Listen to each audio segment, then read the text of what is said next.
to see you here again in my channel, Lisa Perez.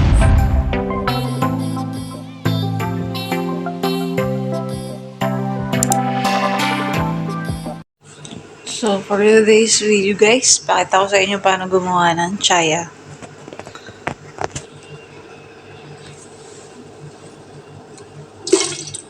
Yung tinatawag nilang chai dito sa Arab country. So, time check is 5:40. Kasi ang pasok ko. Ay, ang dami at.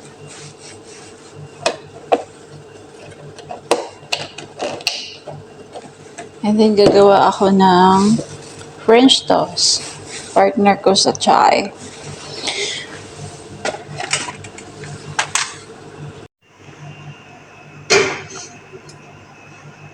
Diba, gold yung takori namin. Saan pa kayo? Char. So, we use this Lipton. Actually, hindi to Lipton. I don't know. It's Arabic. Hindi ko mabasa. I can speak Arabic but I cannot read. Ay, yun pala. Is Rabi. So, lalagay ako nito 3 pieces or depends sa gaano kadami. 3 pieces or 4 pieces na Lipton.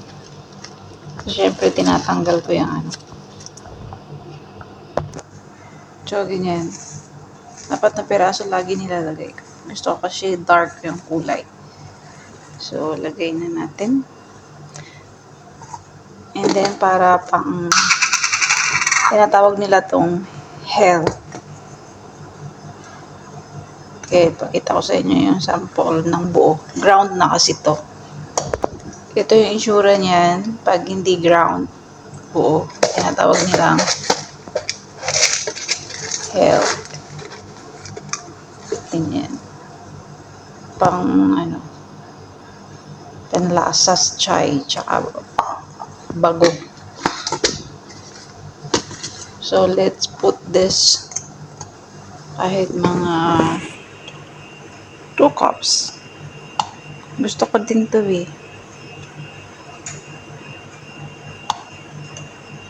So, yung mga Arabo guys, no, iba-ibang style sa paggawa ng chai. So, yung lagay ako nito, depende sa dami ng gatas.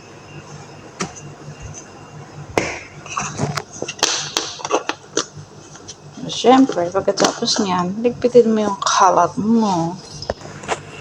And then, prepare natin ang thermos na lalagyan ng chai. So, you wonder kung bakit may salaan. Sinasala talaga kasi yung heel na ground na nilagay natin, tsaka minsan yung Lipton, kumakalat, humihiwalay sa plastic niya. Kaya dapat salain. So, ayan, hintayin na lang natin kumulo ang chai, tsaka ilipat natin. So, next, mag-prepare ako ng favorito kong French toast. Okay. Ready na. Wow, tayo ng konting asukal lang. Konti lang naman kasi gagawin ko. Ako lang kakain eh. Ayoko siya ng masyadong matamis. Okay na yan.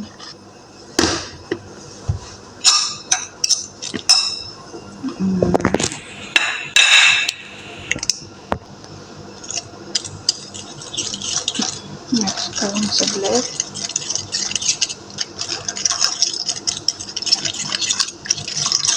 Para lang matuno yung igyok tsaka yung ano.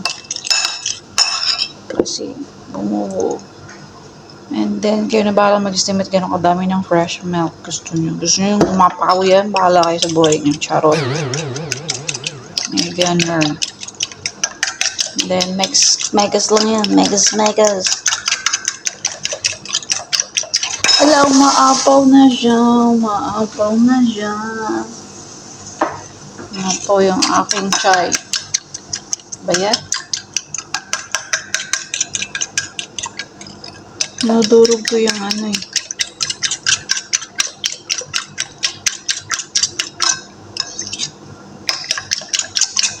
So, ayan. Okay na. Kumukulo na yung chai ko. Umapaw pa. Gusto pang tumakas. Nakita niyo siya yung kulay. Yan. Ganyan ang chai dito. Ganyan ang chai. Tea. Charot. Ito ngayon, okay na yan. Takpan ko lang. Sasaling ko na.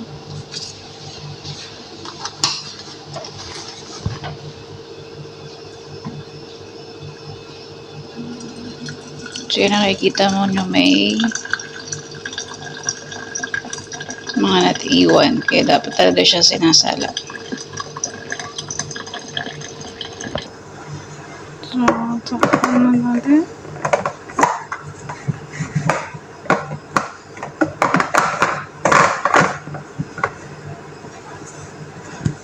And prepare na natin si French toast. So, lagay na akong kawali.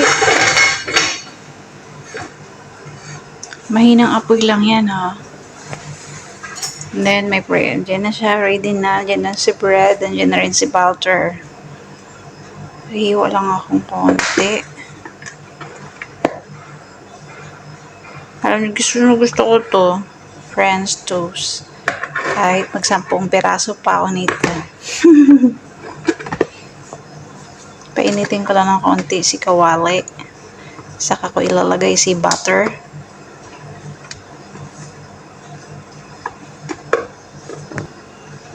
Lagay natin si butter. Spread out. Yung kawali kasi namin, parang puwet na nakatuwad. Kaya yung lahat ng butter pag natunaw, nasa gilid.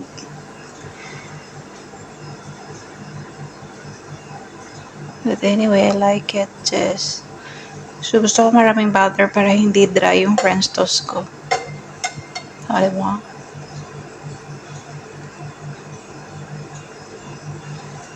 Diyan ka lang. O, diba? Ang dami namin butter. Good for 2 years yan.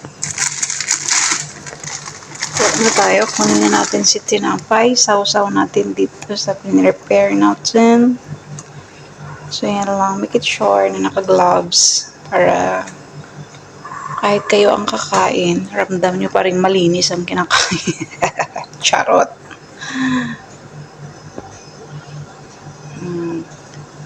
Pahiga na natin siya dyan.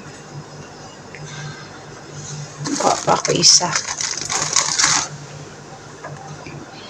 Usually, nakakaubos ako nito 4. Diba? Timaw. Charot.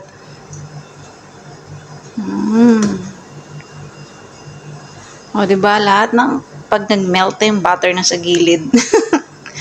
Yung kawali nga namin yan, parang puwet na nakatuwad.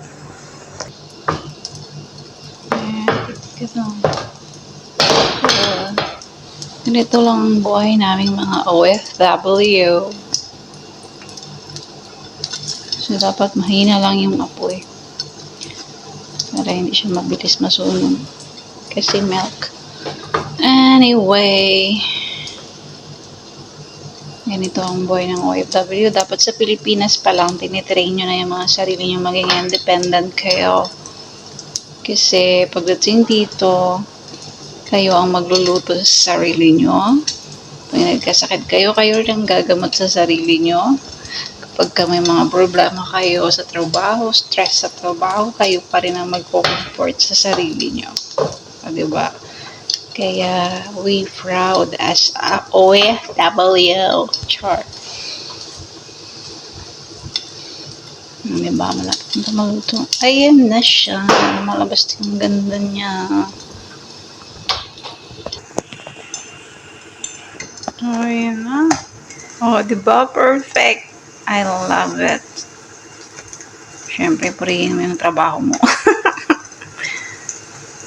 Ayan. Yan ang French toast ko. O, diba? Yan, natira pa tayo. Gagawa pa ako ng another 2. So, here's our breakfast for today. So, ako pag kumakain ng French toast, gusto ko may joban. Walang basagan ng trip. Trip ko to.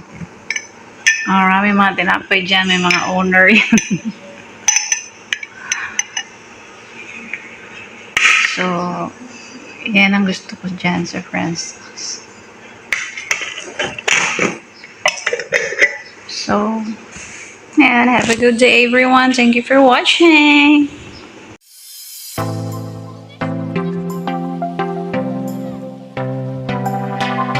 Thank you for watching. See you on the next video.